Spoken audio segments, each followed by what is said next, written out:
iniciando mais um ano, e um ano muito especial, que a gente vem querendo crescer a cada momento como ser humano, né?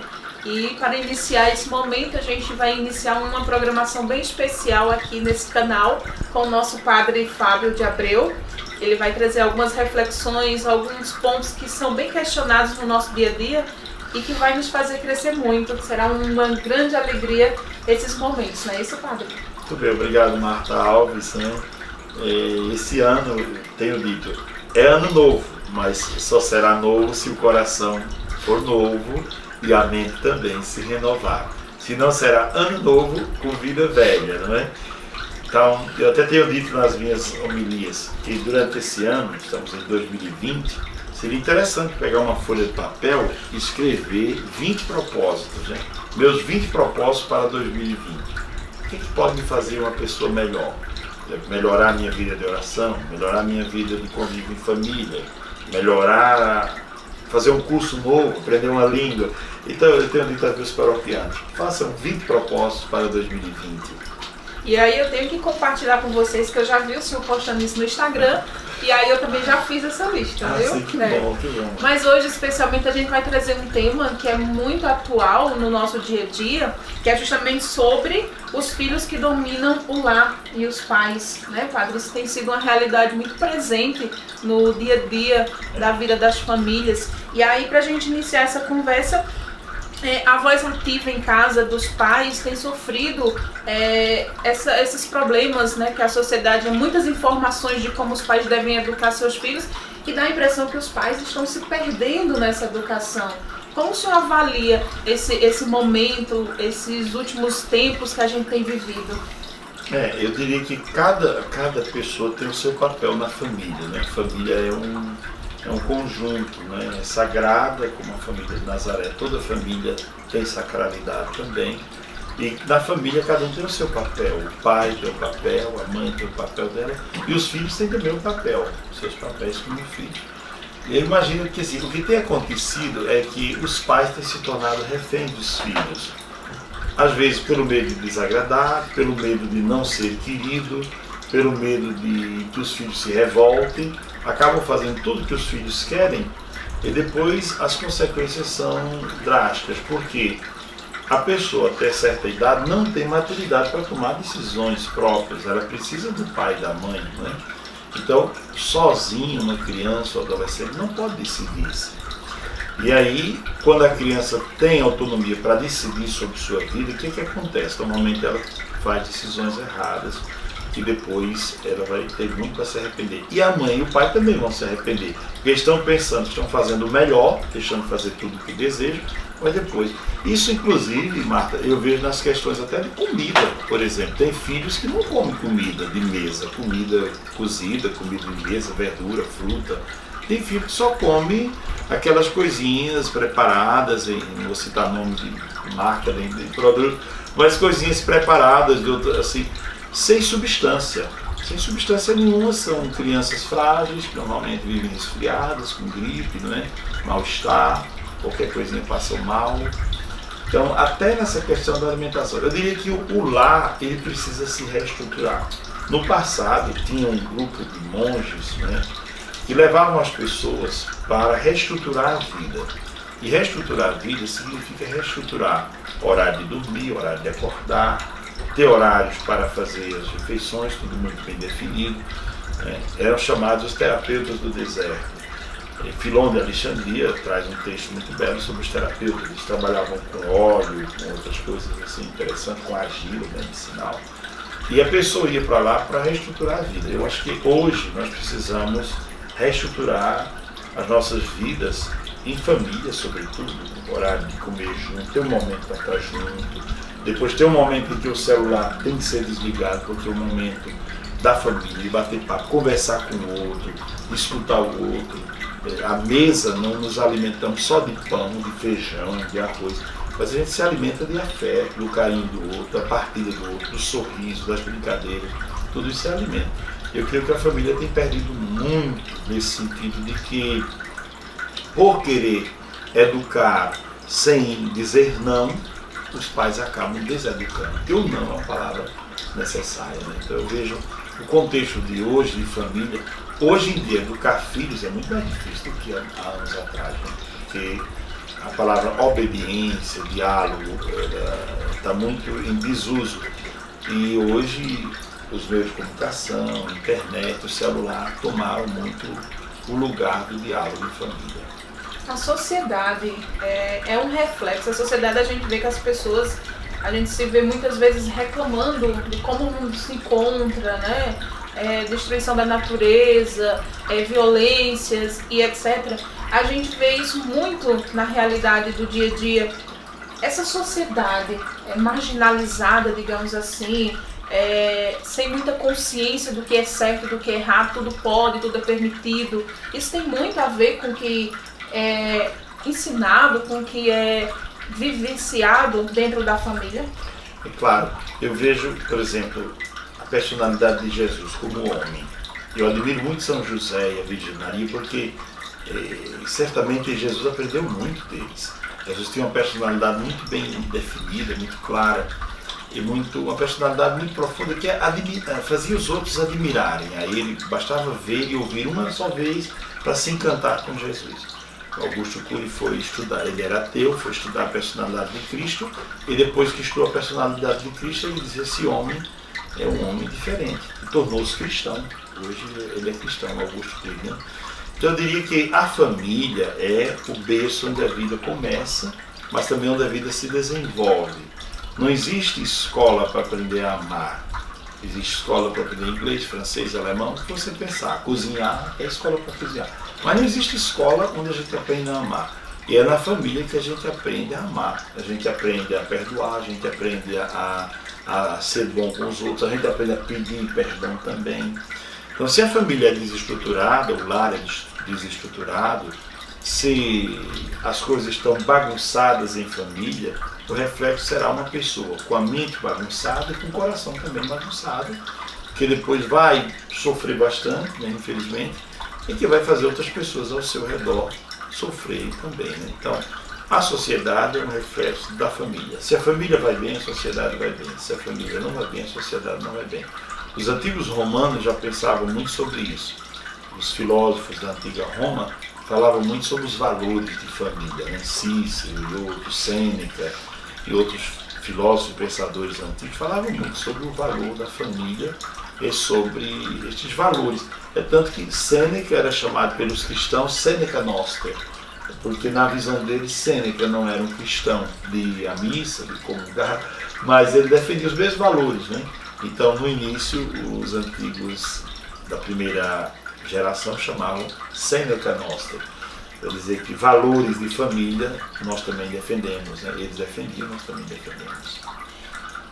Dentro dessa realidade, padre, como orientar as famílias que estão agora assistindo esse vídeo e estão dizendo: realmente essa é uma realidade presente em minha vida, aqui em casa eu não consigo mais dominar meus filhos, eu não consigo mais fazer com que eles me escutem. E o que eu posso fazer aqui não se toma mais a bênção, né? Que é uma forma belíssima de respeito, de amor, de união, né? Fraterna entre seus pais, entre os pais e os filhos. Mas muitas famílias que estão assistindo nesse momento não tem nada disso. E aí se perguntam nesse momento: o que eu poderia fazer para que alguma coisa mudasse dentro do meu seio familiar? Como o senhor poderia orientar? Como a igreja orienta? Exato. Há pessoas que me perguntam sempre isso: padre, minha família está desestruturada, como é que eu faço para reestruturar? A primeira pergunta que eu faço é: quanto tempo você demorou para desmantelar a sua casa, seu lar? Porque às vezes, anos e anos, a pessoa vem desmantelando o lar sem perceber, né? E o lar vai se desmantelando, se deteriorando o diálogo, os sentimentos vão se tornando sentimentos adoecidos, muito mais de controle e domínio do que um amor verdadeiro, puro, né? Então, se levou muito tempo para destruir o seu lar, você não vai consertar assim, num passe de mágica. Tem que ter paciência e tem que elaborar um projeto. Como é que eu vou consertar a minha casa, a minha família? Como é que eu vou desenvolver o meu lar? Existe um lar ideal? Podemos olhar sempre para a família de Nazaré como a família que serve de exemplo para nós, o convívio entre José, Maria e Jesus, né? Então eu diria, Marta, olhando essa pergunta que você fez agora, né? E a gente precisa, muita gente pergunta: como eu vou consertar o meu lar? Por onde eu começo? Eu diria, comece refletindo sobre qual é o seu lugar como pai ou como mãe na família, qual é o lugar do seu esposo e qual é o lugar dos filhos. Eu acho que isso é muito importante, ter clareza. Eu imagino assim, primeira clareza, quem eu sou, qual a minha missão no mundo e onde eu quero chegar. Eu acho que sem essa clareza nós vamos caminhar como quem caminha sem rumo. Há um projeto de família na Bíblia, né? A família não foi criada ao acaso e nem caminha ao acaso. Há um projeto de Deus para a família. É preciso que a família redescubra o seu projeto de amor. O Papa João Paulo II falava muito em família como santuário doméstico, como igreja doméstica, e dizia, toda igreja tem altares. Ele falava dos altares que existem na nossa casa. Também o Frei Ranieri Cantalamessa tem um capítulo de um livro dele muito interessante sobre isso, né? Comentando uma das epístolas de Paulo, ele diz que nossa casa é um santuário, existe o altar, a mesa onde a gente come é um altar, porque ali é sagrado, né? Então a sacralidade ali não é lugar para palavrão, para loucura, é sagrada a mesa que a gente come. Eu lembro que quando eu era pequeno, meus pais não deixavam nem a gente vir para a mesa sem camisa, porque não, aqui é um lugar sagrado, né? E depois há um outro espaço sagrado, aliás, todo lar, né? Mas há um outro espaço sagrado que é o quarto do casal, porque é onde acontece a vida, onde acontece a intimidade que gera uma vida e o ser humano participa da obra criadora de Deus quando ele se abre à fecundidade, né? Eu diria que a primeira pergunta a se fazer é, como está a minha família? Você se pergunta, como é que está a sua família? E começa a se perguntar, que nota eu daria à minha família nos seguintes quesitos? Diálogo entre pais e filhos, respeito marido e mulher, vida de oração, tem oração aqui na minha casa.